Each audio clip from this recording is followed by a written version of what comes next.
नमस्कार, मैं हूं संतोष देशपांडे। नक्षत्रवाणी के YouTube चैनल पर आपका एक बार फिर स्वागत है।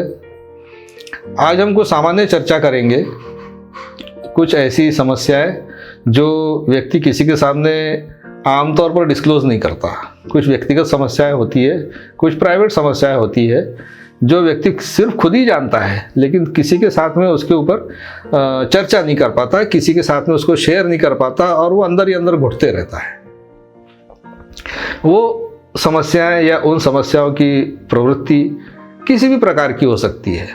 उदाहरण के लिए, जैसे कि मेरे पास में एक केस आया कि वो एक व्यक्ति कहीं अच्छी खासी नौकरी करता था और कई जगह पे उन्होंने नौकरी की, इंजीनियर की नौकरी की। उनकी बड़ी इच्छा थी कि वो लेटर एज में, थोड़ा बाद में अपने गांव जा कर के कुछ अपनी ज़मीन खरीद करके उस पर खेती करें। ये उनका सपना था। उनके बच्चे थे कुछ, तो उसमें से एक बच्चा इतना बिगड़ा हुआ था, इतना बिगड़ चुका था वो, कि बचपन में घर से भाग जाता था, फिर वो कभी लौट करके आता था, फिर भाग जाता था, फिर लौट करके आता था, फिर भाग जाता था। और उसने अपने जीवन का खुद ही, और ऊपर से शराब भी पीता था और दुनिया भर के जितने कुकर्म हो सकते थे वो सब करता था। उस व्यक्ति की समाज में बड़ी अच्छी इज्जत थी, मगर अपने इस बेटे के कारण उसके समाज में इज्जत बिल्कुल समाप्त प्राय हो गई। लोग कहते थे कि देखिए उसका फलाने का बाप कितना सज्जन आदमी है, कितना अच्छा आदमी है, और उसका बेटा देखो कैसे अपने पिताजी की इज्जत की धज्जियां उड़ा रहा है। मैं आपको खाली एक उदाहरण बता रहा हूँ। ये इस प्रकार के लोग आपको आसपास में मिल जाएंगे आपको, जो इस प्रकार से कि सब कुछ होने के बाद में भी, धन दौलत और सब दृष्टि से परिपूर्ण होने के, सम्मान और जो सोशल स्टेटस है वो सब दृष्टि से परिपूर्ण होने के बावजूद भी वो दुख पीछा नहीं छोड़ता, बिल्कुल दुख पीछा नहीं छोड़ता। हो सकता है किसी के साथ में मकान संबंधी कोई प्रॉब्लम हो, किसी के साथ में बेटे संबंधी हो, किसी के साथ में संतान संबंधी हो, किसी के साथ में सामाजिक प्रतिष्ठा संबंधी हो, किसी के साथ में अन्य प्रकार की कोई समस्या हो। तो ऐसे तमाम समस्याओं के ऊपर जब मैं विचार करता हूँ, उनकी कुंडलियाँ चेक करता हूँ, तो उसमें मेरे को एक चीज़ उभर करके आती है कि कहीं ऐसा तो नहीं कि इस व्यक्ति के या ऐसे लोगों के कुछ पूर्व जन्मों के कर्म फल उससे ये निवृत्त नहीं हो पाए हो सकता है। ऐसा कई बार देखने में आया है, खासतौर से अगर 11वें घर में सूर्य हो या 11वें घर में सूर्य के साथ में गुरु की युति हो, कॉम्बिनेशन हो, या सूर्य के साथ में बुध का एक कॉम्बिनेशन हो और बुध की जो लॉर्डशिप है वो 9वें घर की हो या 5वें घर की हो। तो ऐसी स्थिति में हो सकता है कि उस व्यक्ति के वो व्यक्ति पिछले जन्म से ही कुछ ऐसी चीज़ें लेकर के आया हो कि जिससे उसके कर्म बंधन से मुक्ति न मिली। तो जब मैं लोगों की कुंडलियाँ चेक करता हूँ तो ऐसा लगता है कि उनके 11वें घर को, उनके 5वें घर को, उनके 9वें घर को चेक करने के बाद में मन में ये शंका आती है कि इनकी सारी ग्रह स्थितियाँ ठीक हैं और इनके प्लैनेट्स भी ठीक है, एक सूर्य को, गुरु को या बुध को छोड़ करके। तो मैं उनसे उपाय कराता भी हूँ, लेकिन उन लोगों को फिर भी पूरी तरह से राहत नहीं मिलती है।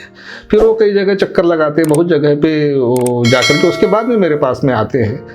फिर मैं उनसे चर्चा करता हूँ कि कहीं ऐसा तो नहीं, कहीं आपके घर में ये प्रॉब्लम तो नहीं, कहीं आपके घर में वो प्रॉब्लम तो नहीं।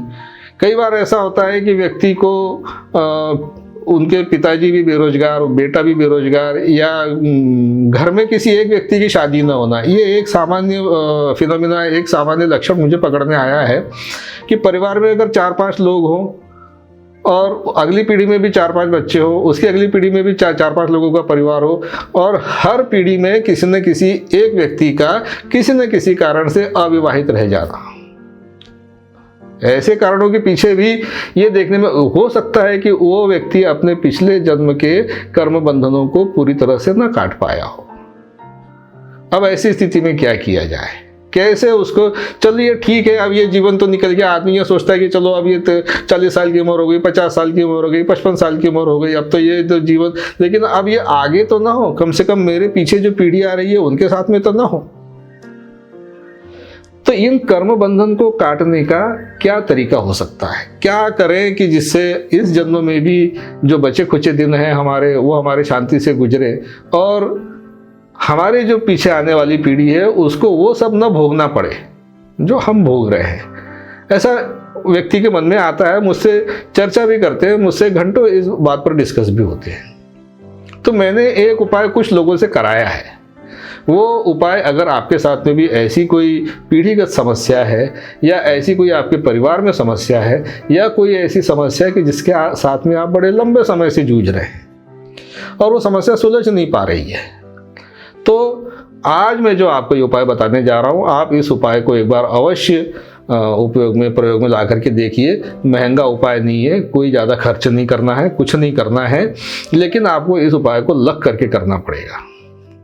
एक बार निरंतर ये उपाय करने के बाद में इस उपाय की निरंतरता नहीं टूटना चाहिए। इस उपाय को बड़े श्रद्धा से करिए आप, और इससे आपको अवश्य लाभ होगा। मेरे पास में आने वाले कई लोगों को इससे लाभ हुआ है, आपको भी अवश्य होगा। उपाय क्या है? उपाय बड़ा सिंपल सा है। धार्मिक पुस्तकों की किसी भी दुकान पर एक वडवानल स्तोत्र मिलता है। वडवानल स्तोत्र क्या है? वडवानल स्तोत्र वो है कि जब हनुमान जी लंका गए थे और सोने की लंका को उन्होंने आग लगा दी थी, उनकी पूंछ से आग लग गई थी, और उसके बाद में वो जो उस अग्नि के ताप से वो दग्ध हो रहे थे हनुमान जी, और वो पूरी लंका को जलाने पर आमादा थे। तो उस समय पर विभीषण ने उनको शांत करने के लिए एक स्तोत्र पढ़ा। वो जो स्तोत्र पढ़ा उसी को वडवानल स्तोत्र के रूप में आजकल वो प्रचलित है। लंबा स्तोत्र नहीं है, अगर किसी व्यक्ति का अभ्यास हो उसको पढ़ने का तो मुश्किल से 2-2.5 मिनट का स्तोत्र है। आसानी से मिल जाता है, किसी भी दुकान पे मिल जाता है, पुस्तकों की दुकान पे, या जहाँ पंचांग वगैरह मिलते हैं, या जहाँ धार्मिक पुस्तकें मिलती है, कैलेंडर मिलते हैं, आप पता करेंगे, ऑनलाइन भी मिल जाता है। वडवानल स्तोत्र मंगाइए, और अब उस वडवानल स्तोत्र का जो पाठ करना है, उसका जो जाप करना है, वो किस प्रकार से करना है, उसकी एक निश्चित विधि है। अगर आप इस विधि से उसका स्तोत्र का पाठ पूरा कर लेते हैं तो निश्चित रूप से आप इन जो अड़े हुए काम हैं आपके, या आपकी जो परेशानी है, जो भी परेशानी है आपकी, उस परेशानी में आपको निश्चित रूप से लाभ होगा। रात हो जाएगी, आप भोजन वगैरह कर लें, रात हो जाती है, रात के 10, साढ़े 10, 11 बजे, आधी रात के करीब आप एक स्वच्छ आसन लेकर के बैठ जाइए। अपने सामने एक जल का लोटा आप भर के रखिए, उस लोटे के ऊपर एक पात्र रख दीजिए उस लोटे को ढकने के लिए, और उसके ऊपर एक गिलास उल्टा रख दीजिए, जिसका पेंदा थोड़ा सा चौड़ा हो, ऐसा एक गिलास उसके ऊपर उल्टा रख दीजिए, और उसके ऊपर एक तेल का दिया या घी का दिया जला करके रख दीजिए। अब आपको उस स्तोत्र का पाठ प्रारंभ करना है। इसके बाद में आप स्तोत्र का पाठ प्रारंभ करें।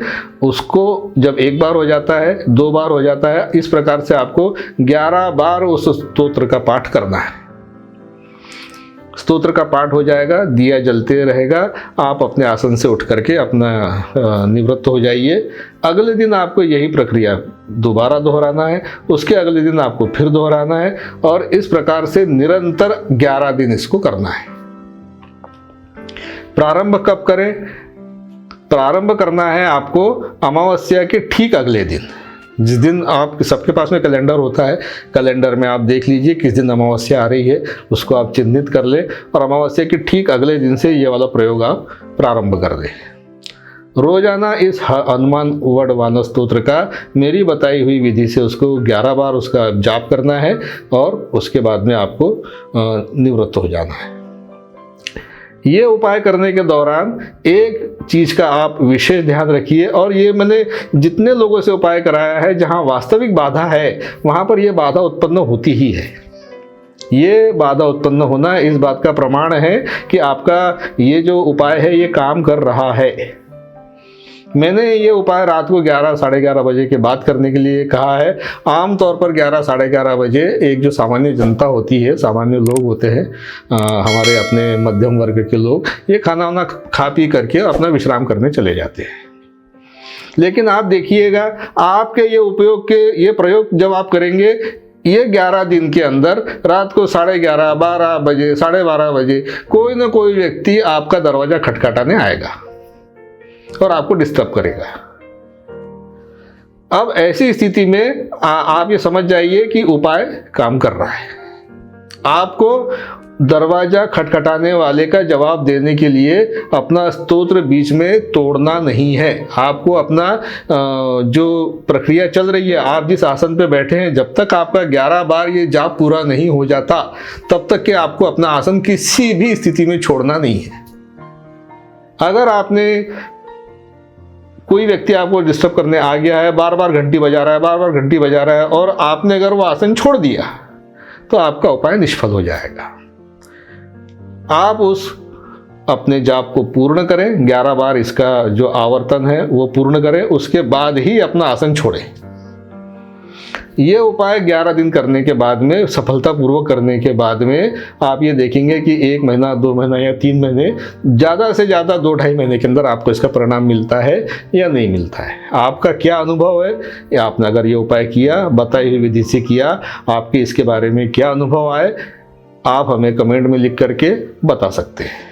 मैंने जितने लोगों से उपाय कराया उसमें से बहुत से लोगों के साथ में ऐसा हुआ कि रात के 11 बजे, 12 बजे, 12:30 बजे कोई ना कोई व्यक्ति उनके इस अभियान में, उनके इस तप में, उनके इस योग में डिस्टर्ब करने के लिए, बाधा पहुंचाने के लिए जरूर प्रकट हुआ है। आपके साथ में भी अगर ऐसा होता है तो कृपया आप हमें अपने कमेंट बॉक्स में लिख करके अवश्य शेयर करें। ये उपाय अवश्य करें और लाभ उठाइए। आज की वीडियो में बस इतना ही। मिलते हैं फिर अगले वीडियो में। इस वीडियो को देखिए, शेयर कीजिए, लाइक कीजिए, सब्सक्राइब जरूर कीजिए, और आपका जो भी कमेंट हो, जो भी आपका अभिप्राय हो, वो लिख करके हमें अवश्य बताएं। धन्यवाद। नमस्कार।